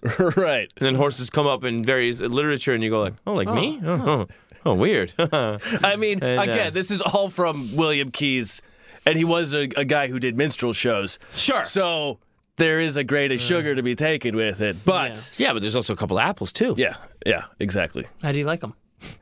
I like them pretty good, Aaron. Like them pretty good. So, Fairly tasty. they toured for 9 years, and then by then, Jim was getting a little arthritic. Dr. Bill's health was failing. Oh, God, they were both getting old. Yeah. Liniments. 1909, Dr. William Key died. Oh, my God. 1912, beautiful Jim died. 1911? 1912, Dr. No. The doctor died. 1909. Beautiful Jim lived for another 3 years. Jesus Christ. And then, Nobody to talk to. yeah. Nobody to write. Well, I don't know how long. It doesn't say. Through this entire story, Dr. William Key's wife is mentioned twice. One when she fed the interaction with apple, Jim, yeah. and the other time when she died and was buried with them. Why won't you teach me to read? And so, You're a woman. no, I don't even know her name. Beautiful Jim's a man. I don't know when she died. All I know is that she and Jim and Dr. William were all buried together in the same plot in Shelbyville, Shut Tennessee. up. Oh, my God. Like pharaohs. Under a monument on their land, under a monument that read, quote, "Be kind to animals." Oh my God. And that was the end Oh, my of God. Be Jim kind to animals. Wow. and William. That's incredible. Hey, no horseplay. Right? Well, Hard to describe, but you know it when you see it. I like to horse around, you know? Yeah. And did Jim sire any little fillies or anything? no, it doesn't say it all. Maybe he's just he was a bookworm, you know. You Too would busy think learning to you would fuck. want to, that lineage. Yeah, you know, I mean, from the most beautiful horse to the smartest, in you would think. Persia. But no, hi, I didn't see anything that came said. across the ocean. Yeah. Brought the big brains with me. You bring Bodil and Ensign over. Oh God. And all of a sudden you have a hybrid that'll take over the world. That's a great point, Aaron. Yeah. You know they make Yeah. horse condoms, right? Oh yeah. Big ones. Do they? Oh yeah, full of jizz. Well, no, not right away. They're sold full of jizz. You know what you're saying? What'd you say? Saying they're sold full of jizz. No. You put the condom on the horse, And then it and fills then it you with jerk jizz. the horse off or have it fuck one of these fake horse vaginas. Oh And God, it they have that. It fills the tube up with yeah. all this hot, steamy, what do you say, stinky horse cum. And I think that's how you described it. So they have a horse fleshlight kind It's of deal. basically, yeah, and that's what they use to inseminate the other horses when they're studying them out. Good God. Yeah. It's like a trash can. Yeah. Yikes. Yeah, with a, It's a big yikes. hey, And you've watched a few hours of video of that sort of thing, have you? No? So you're talking about your amateur porn pride? I watch nothing but amateur shit. I watch these horse insemination videos. Fuck you, dude. You know that's so accurate. I'm so punk rock with You're my like, porn. dude, I'm so underground. I just saw the fucking newest demo of fucking people Yeah. fucking. It's all grainy. It's basically snuff. It's not Check even it out out. yet. It's basically snuff. Whatever. Snuffleupagus. Whoa. Matt, that was absolutely fantastic. Thank you. That was That great. was just an insane time. The horse who could read. Yeah. Yeah. And write. And do arithmetic. And mail your letters for you. Hey. But I mean, the guy, but man, the single-handedly guy, put William Key. Yeah. what a fucking maniac. Yeah. I mean, holy shit. Yeah. And he died what year again? 1909. He was 1909. born in 1833. He went through some shit. And the horse died in 1912. That's right. What Horse was 22. what month or what day was Doesn't it? say. Doesn't say. Or I didn't read it. Yeah, I didn't see it. I wonder if it was like after I read about the Titanic. Yeah. I just had a heart attack. You know what I mean? I can't believe it. Yeah, I thought about all the cats on board. Oh, God. Shut up.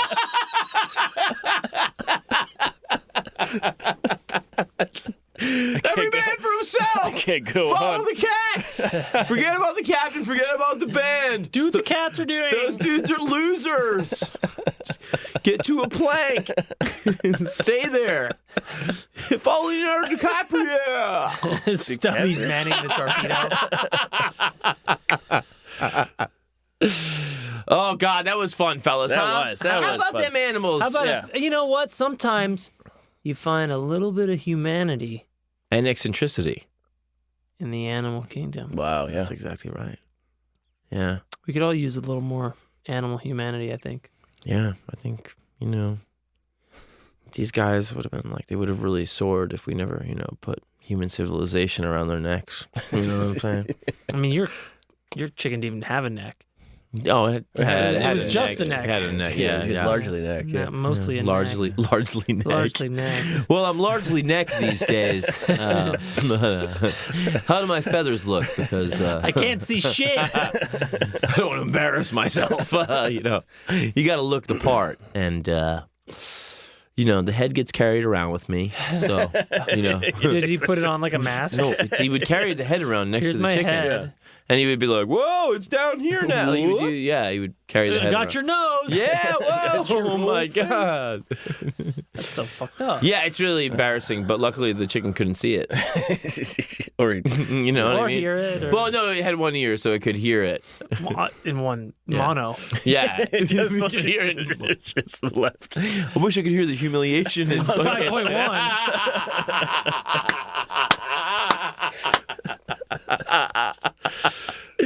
Wow, it sounds like I'm a real man. Wow, it sounds like I'm really here. I complain, but I just probably barf up my breakfast. Jesus Christ, what a nightmare. Fellas, Yep. Hey, really enjoyed that. That's it. great, Matt. Thank you. Nice. Yeah, that was really I stellar thought you guys stuff. might like that one. Pretty good. I'm going to say goodnight. My name is John Fahey. My name is Aaron Joseph Pita. Matt Brousseau. Good night, everybody. We love you. Good night.